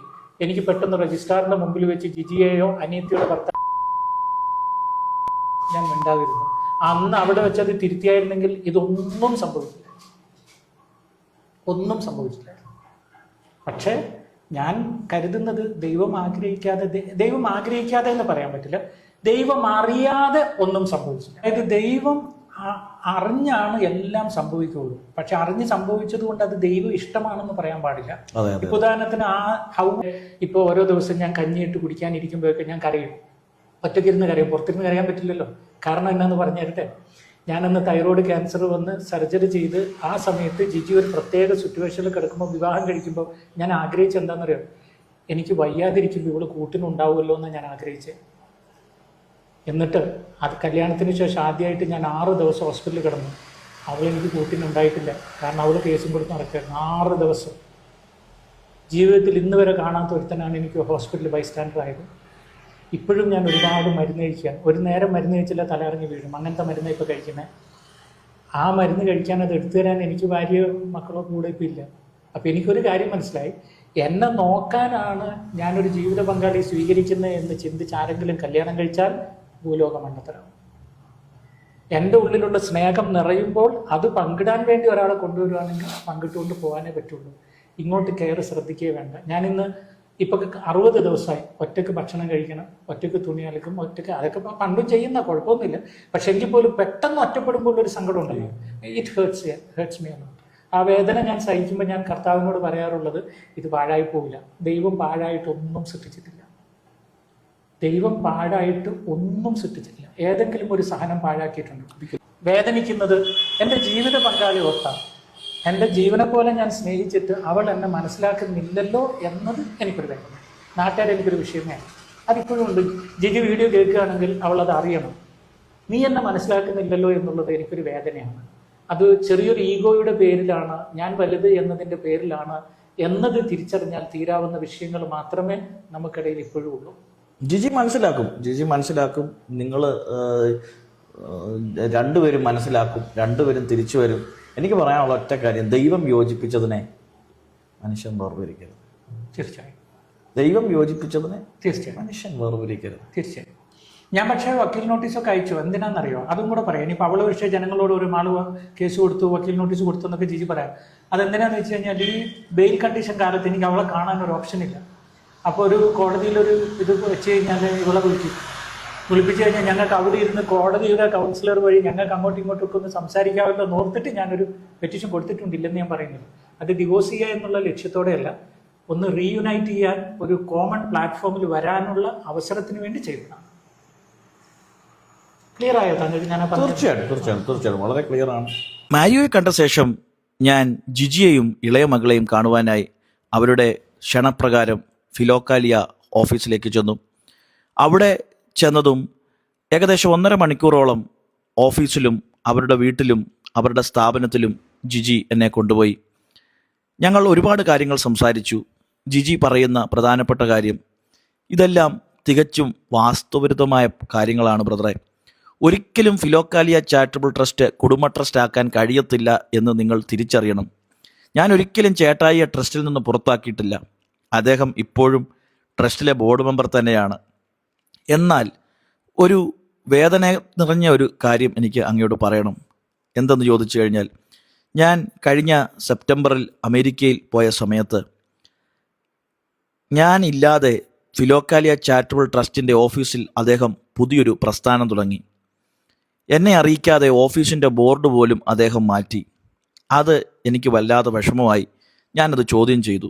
എനിക്ക് മനസ്സിലായി പഴയ ഫിലോക്കാലിയയുടെ എല്ലാ പ്രവർത്തനങ്ങളും നഷ്ടപ്പെട്ടെന്ന്. ആ സമയത്ത് ഞാൻ അമേരിക്കയിലായതുകൊണ്ട് എനിക്കൊന്നും മനസ്സിലാക്കാൻ കഴിഞ്ഞില്ല. അതോടൊപ്പം തന്നെ ഞാൻ വന്നപ്പോൾ സ്റ്റാഫുകൾ ഞാൻ പറയുന്ന ഒന്നും കേൾക്കുന്നില്ല, വർക്ക് റിപ്പോർട്ടുകൾ തരുന്നില്ല. എല്ലാം അവർ രഹസ്യമായി മാരിയോ വഴി രഹസ്യ നീക്കങ്ങൾ നടത്തിക്കൊണ്ടിരിക്കുകയായിരുന്നു. അങ്ങനെ ഇരിക്കെ പല ഡോക്യുമെൻസും ഓഫീസിൽ നിന്ന് നഷ്ടപ്പെട്ടു. എനിക്ക് എന്തോ അപകടം മണത്തു. അവിടെ നിന്ന് ഞാൻ ഡീഡ് എടുത്ത് സേഫായിട്ട് വെച്ചെന്നാണ് ജിജി എന്നോട് പറയുന്നത്. അതോടൊപ്പം തന്നെ പൂട്ടിക്കിടന്ന ട്രസ്റ്റിൻ്റെ ഓഫീസ് തുറന്നു പ്രവർത്തിക്കാൻ ജിജി ശ്രമിക്കുകയും ഓഗസ്റ്റിൽ പുതുക്കേണ്ട KYC ബാങ്കിൽ അദ്ദേഹം പുതുക്കാത്തത് കൊണ്ട് അക്കൗണ്ട് ഫ്രീസ് ആകുകയും അങ്ങനെ ആംബുലൻസിൻ്റെ ലോൺ മുടങ്ങുകയും മാത്രമല്ല അദ്ദേഹം ചെക്കിൽ സൈൻ ചെയ്യാൻ അദ്ദേഹം താല്പര്യപ്പെട്ടിരുന്നില്ല. അദ്ദേഹം മനഃപൂർവ്വം അത് സൈൻ ചെയ്യാഞ്ഞതുകൊണ്ട് ഓഫീസിൻ്റെ റെൻറ്റ് കുടിശ്ശികയാകുകയും അത് കൊടുക്കാൻ സാധിക്കാഞ്ഞതുകൊണ്ട് 1 വർഷത്തിൽ അധികമായി പണികൾ മുടങ്ങിക്കിടന്ന ഒരുപാട് വീടുകളും ഇതേ അവസ്ഥയിൽ തന്നെ ദയനീയമായി മുന്നോട്ട് പോകുന്നത് കൊണ്ടും ഫ്രീസായി കിടക്കുന്ന ട്രസ്റ്റ് ആക്റ്റീവാക്കാനാണ് ഞാൻ ശ്രമിച്ചത്. അല്ലാതെ അദ്ദേഹത്തെ മാനേജിങ് ട്രസ്റ്റിഷിപ്പിൽ നിന്നോ സൈനിങ് അതോറിറ്റിയിൽ നിന്നൊന്നും ഞാൻ മനഃപൂർവ്വം മാറ്റിയതല്ല. എൻ്റെ അവസ്ഥ അല്ലെങ്കിൽ ഈ ട്രസ്റ്റ് മരവിക്കാതിരിക്കാൻ വേണ്ടി ഞാൻ താൽക്കാലികമായി ചെയ്ത ഒരു കാര്യമാണെന്നാണ് ജിജി പറയുന്നത്. അദ്ദേഹം ഇപ്പോഴും ട്രസ്റ്റിലെ ബോർഡ് മെമ്പർ തന്നെയാണ്. അനീതിയായി ഒന്നും ചെയ്തിട്ടില്ല, എല്ലാം നിയമപരമായി തന്നെയാണ് ചെയ്തിരിക്കുന്നതെന്നും ജിജി പറഞ്ഞു. അദ്ദേഹം വീണ്ടും കമ്മിറ്റ്മെൻറ്റും റെസ്പോൺസിബിലിറ്റി ഏറ്റെടുത്ത് ജെനുവിനായി ഫിലോക്കാലിയ ചാരിറ്റബിൾ ട്രസ്റ്റ് മുന്നോട്ട് കൊണ്ടുപോവുകയാണെങ്കിൽ അദ്ദേഹം തന്നെയായിരിക്കും മാനേജിങ് ട്രസ്റ്റി എന്നാണ് ജിജി പറയുന്നത്. ഞാൻ സൈനിങ് അതോറിറ്റിയിൽ നിന്ന് ഒഴിയുകയും അദ്ദേഹം എല്ലാം ഏറ്റെടുത്ത് നടത്തുമെന്ന് ഉറപ്പ് തരികയും വേണമെന്നും ജിജി പറയുന്നു. ജിജി ഇതിൻ്റെ എല്ലാം പ്രൂഫുകൾ കാണിക്കുന്നുണ്ട്. ജിജി 1 കോടി രൂപയ്ക്ക് തിരിമറി നടത്തി മേടിച്ചു എന്ന് പറയുന്ന ആ പ്രോപ്പർട്ടിയിൽ ജിജി എന്നെ കൊണ്ടുപോയി. ആ പ്രോപ്പർട്ടി അവർക്ക് മേടിച്ചു കൊടുത്ത ബ്രോക്കർ അദ്ദേഹവും എന്നോടൊപ്പം ഉണ്ടായിരുന്നു. അദ്ദേഹം വരികയും അദ്ദേഹം പറഞ്ഞത് ഇത് വളരെ വില കുറച്ച് മേടിച്ച ഒരു പ്രോപ്പർട്ടിയാണ്. അതും ജിജിയുടെ പ്രഭാഷണങ്ങളിൽ ജിജിക്ക് ലഭിച്ചിരുന്ന തുച്ഛമായ കുറച്ച് പൈസയും KSFയിൽ ജിജി ഇട്ടിരുന്ന കുറച്ച് ചിട്ടി പണവും അതോടൊപ്പം തന്നെ അവരുടെ സഹോദരനാണ് 70% പണവും എവിടുന്നോ ലോൺ എടുത്ത് ഈ ജിജിയെ സഹായിച്ച് ഈ വീട് മാരിയോയുടെ ആവശ്യപ്രകാരം മാരിയോ പറയുന്നുണ്ട് ഈ ഭവനം നമുക്ക് സ്വന്തമാക്കണമെന്നും ഇത് 1 കോടി രൂപയുടെ ഭവനം ഏകദേശം 60 ലക്ഷം രൂപയ്ക്ക് അവർ വിൽക്കാൻ തയ്യാറാണെന്നും എങ്ങനെയെങ്കിലും ജിജിയുടെ ആങ്ങള ഇത് ചേച്ചിക്ക് വേണ്ടി സ്വന്തമാക്കണമെന്നും മാരിയോ പറയുന്ന ഒരു വോയിസ് ക്ലിപ്പ് എന്നെ കേൾപ്പിക്കുകയും ഉണ്ടായി. അപ്പോൾ ജിജിയുടെ ഭാഗത്ത് ജിജി പറയുന്നത് മനുഷ്യനാണ്, അങ്ങോട്ടും ഇങ്ങോട്ടും ചെറിയ കുറവുകളും വീഴ്ചകളും ഒക്കെ സംഭവിച്ചിട്ടുണ്ട്, എങ്കിലും നിങ്ങൾ ജനം പറയുന്നത് പോലുള്ള ക്രമക്കേടുകൾ ഒരിക്കലും അവിടെ ഉണ്ടായിട്ടില്ല. അത് ആർക്ക് വേണമെങ്കിലും എപ്പോൾ വേണമെങ്കിലും രജിസ്റ്റർ ഓഫീസിലും മറ്റ് കാര്യങ്ങളിൽ ഇവർ ഡോക്യുമെൻറ്റ്സ് വന്ന് ചെക്ക് ചെയ്യാൻ കഴിയും എന്നാണ് പറയുന്നത്. ജിജിയോടൊപ്പം അവരുടെ ഇളയ മകളും എന്നോടൊപ്പം ഉണ്ടായിരുന്നു. അവരും ഈ കാര്യങ്ങളൊക്കെ ശരിവെക്കുക തന്നെയാണ് ചെയ്തത്. ഇരുവരെയും കണ്ടതിന് ശേഷം ഞാൻ മനസ്സിലാക്കിയൊരു കാര്യം, തമ്മിൽ പറഞ്ഞു തീർക്കാൻ കഴിയുന്ന വിഷയങ്ങൾ മാത്രമാണ് ഇവരുടെ മുമ്പിലുള്ളത്. രണ്ടുപേരോടും നീണ്ട മണിക്കൂറുകൾക്ക് സംഭാഷണത്തിന് ശേഷം വളരെ ശുഭാപ്തി വിശ്വാസത്തോടെയാണ് ഞാൻ മടങ്ങിയത്. ഇനിയും ഇവർ ഒന്നിക്കുന്നത് കാണുവാനും ഈ ഭൂമിയിലെ സ്വർഗമായ കുടുംബം സന്തോഷപൂർവ്വം സമൂഹത്തിലേക്ക് ഇറങ്ങുന്നത് കാണുവാനും ഞാൻ ആഗ്രഹിക്കുന്നു. തെറ്റ് പറ്റാത്ത ആരുമില്ല, തെറ്റ് ചെയ്യാത്ത ഒരു മനുഷ്യനുമില്ല. പക്ഷേ ആ തെറ്റേറ്റു പറഞ്ഞ് മടങ്ങി വരുമ്പോൾ അവിടെയാണ് ഭൂമിയിലെ സ്വർഗം വീണ്ടും തളർക്കുന്നത്. നിങ്ങളുടെ സഹോദരൻ ജെറി പൂവക്കാല.